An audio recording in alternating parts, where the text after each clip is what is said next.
Hello and welcome to this episode of Community Connections, airing right here on OROMIA11.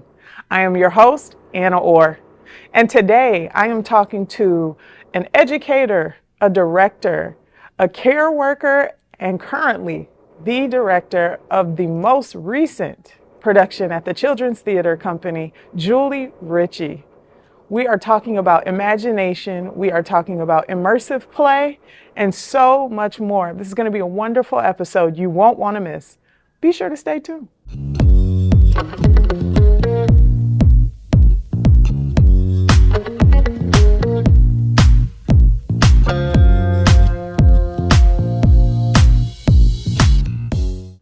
Julie Ritchey, the director and the creator of Forts, Build Your Own World, the most recent production taking place at the Children's Theater Company. Welcome to Community Connections. Oh, I'm so excited to be here. Thank you so much. Absolutely. Now, you are the director and the creator of the most recent production, Forts, Build Your Own Adventure. When I first heard about this, I was so excited. As a former fort builder myself, and I would like to say a professional fort builder for my niece and nephew. Yeah. This is a wonderful thing, I think, to offer to kids of all ages. Yes, I'm so glad to hear that it's resonating there. It's just something it's so multi-generational, this experience of grabbing whatever you have. Recording in progress. Making a small little cubby for yourself is really, I love that it resonates with kids now and former children as well. Now talk to me about where the vision of this even came from to try to have this as an immersive experience for kids. Yeah, well, I mean, the amazing thing about young people is they are doing some of the greatest theater in the world all over in their basements and living rooms and bedrooms every day. Dramatic play is so much part of how young people express themselves and start to make sense of the world. So Forts was originally commissioned in 2017, and it was just kind of an experiment in, can we as a team of theater makers and designers create an experience that evolves around play the verb, not just play a noun, that is something that you would see on stage. So we kind of started with that question of, can we create something that it's almost like the most amazing team of theater designers you've ever worked with are like following you around in your house going, okay, we're going to add some lights here, and what about this? To just elevate whatever the young people are already doing. And we've had a lot of years of observation and time to make adjustments and kind of really fine tune it to the rhythms of play. And it's just turned into something really special. Now, for somebody that may not be able to get to the Children's Theater in between February 13th and April 5th, which is the run of this amazing adventure, can you talk to them about what this experience is actually like? Yes, it is. Imagine the hugest living room or attic that you've ever seen, just full of there are rugs and couches and enormous towers of boxes and lamps hanging overhead. And accompanying the journey, there's beautiful lighting and soundscape that kind of takes you to some magical places. And the whole experience is facilitated by two guides who help support the play and provide additional materials when necessary. But it's really, even though there's a structure to it, it's never total chaos. It really is different every time depending on what the young people bring to the room. Yesterday there was a big boat. There was once a donut city. There are so many magical things that you sort of can't predict, but the structure does remain the same. I love that you have your practice is rooted in a framework of anti-adultist. Yes. I love that phrase. Can you tell me just a bit more about that and kind of how that plays into this experience? Yes, absolutely. I think, as a former child and someone who, I've worked with children my whole professional life, the world really is not built for children. We so often in the way that society, we interact with young people is sort of optimizing them to be future adults. And there's this horrible statistic that I heard that it's like young people under the age of 12 hear the word no on average 200 times a day. And for children under 5, it's more like 500. And we have this world that's built for adult needs and adult comfort. And then, so we're just constantly correcting and managing the behavior of young people to fit into that. And so I am really interested in using theater as a tool to ask us, what if we equally valued the experiences and wisdom of young people and imagined a world where we didn't have this power over dynamic with adults and young people, but we could use our adult strengths to support the safety and growth and development of these young people, but also take in their wisdom as well. I think that's a beautiful expression to offer kids. I feel like during this time in society, it's so important to keep imagination alive in our kids. There's so much noise and entertainment and on the television and outside of our homes for a lot of us. Yes. And so for them to be able to come to the children's theater and experience all these larger than life things. What did you just say? Something about a donut village? Yeah, and that is one of my just talk about what we need in the world today. Donut City was a city that a group of young people built at one performance of Forts, and it was a group of kids who hadn't known each other before coming to the experience. They built this city. They chose a mayor. They had all of these policies that included free childcare. At another recent experience, there was a family of 3 sisters, and they built a fort, and they said, we're going to build this big enough that anybody who wants to can come into it, and we're going to name it the Welcoming Fort. Oh. And so it's just this beautiful opportunity for all of us to imagine, oh my goodness, what all of these young people it's so kind and so generous and so rooted in care for each other and care for the community. And I find it as an adult really inspiring as well.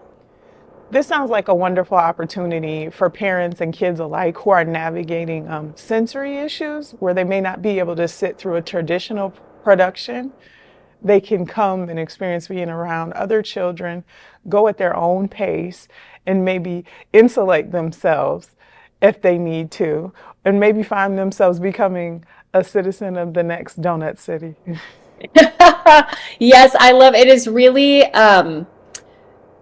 the thing with theater for children and young audiences is every single audience is going to be a neurodiverse audience. Mm-hmm. So whether that is because of sensory sensitivities, whether it's because you have a newborn baby and a 12-year-old in the same space, and really every single brain that comes into that room is going to take in that information in a really different way. So the experience has been crafted really intentionally with that in mind, so that we can support and affirm the play of the widest range of young people possible.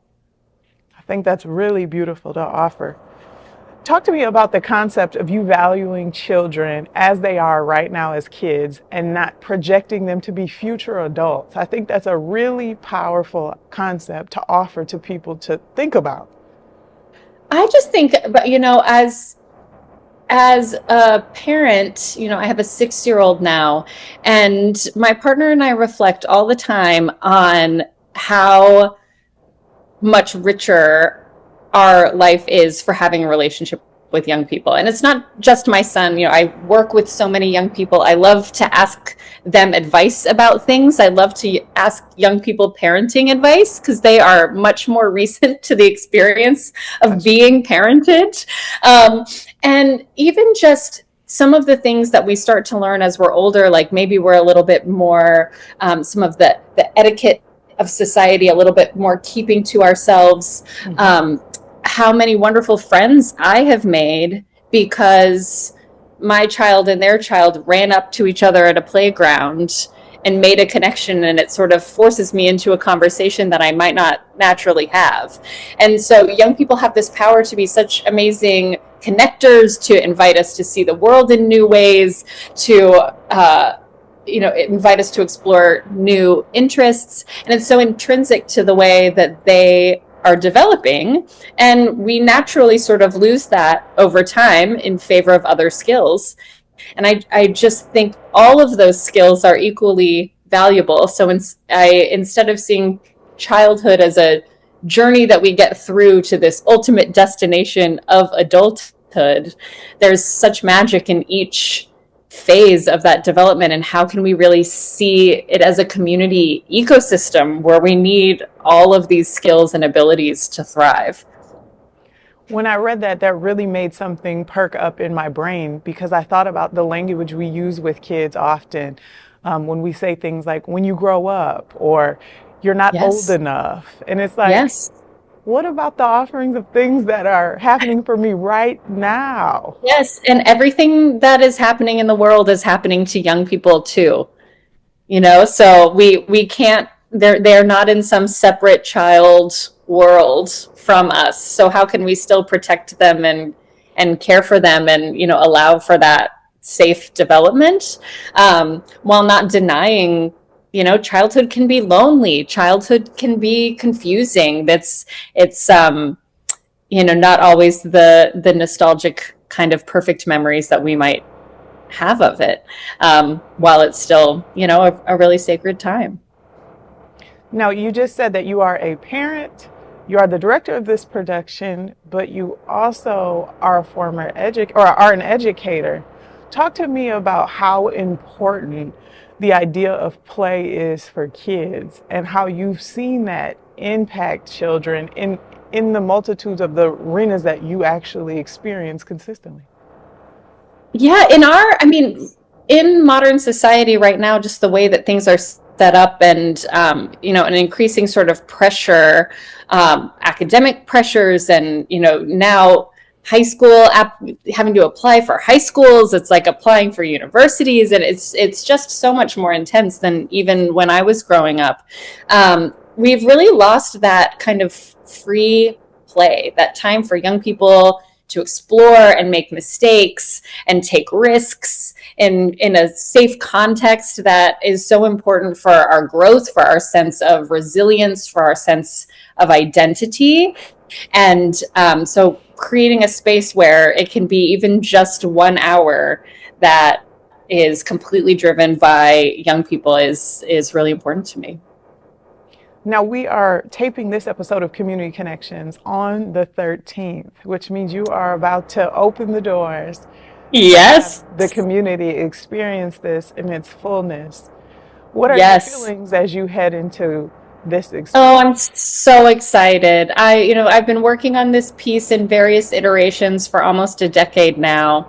And literally every time I am in that space observing, I see something that I've never seen before. I learn something new every time. So I don't feel that pressure of, oh my gosh, it's opening, everything has to be set.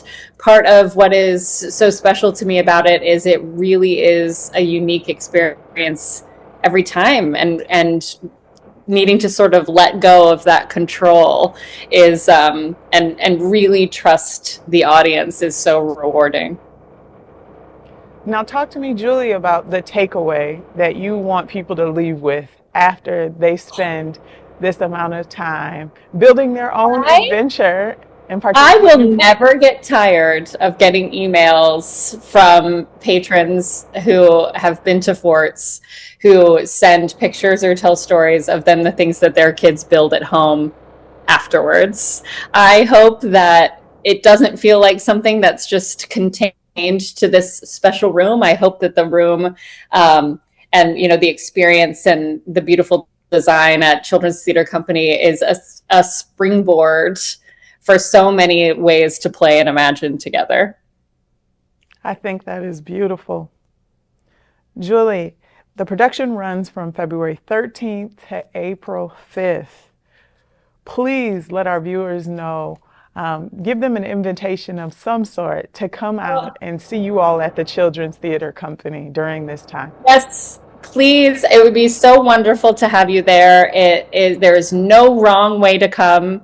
I know coming to theater can be sort of intimidating sometimes, but this is not that. There is no wrong way to be at Forts, and we would love to have your imagination there. Julie, thank you so much for joining me today Yeah, and thank talking you to so me much. about this amazing production and just a little bit about what's going on during the month of February into April at the Children's Theater Company. Unfortunately, that is all the time that we have for this episode of Community Connections. As always, I am your host, Anna Orr. A very special thank you to the Children's Theater Company, to Julie Ritchey and her amazing team. Be sure that you go and witness the production of Forts, Build Your Own Adventure, taking place February 13th through April 5th of 2026. We'll provide you with the link for you to buy tickets, and if you want to learn a little bit more about the production, be sure to check out the link that we will provide you in this episode. As always, I look forward to connecting again with you soon.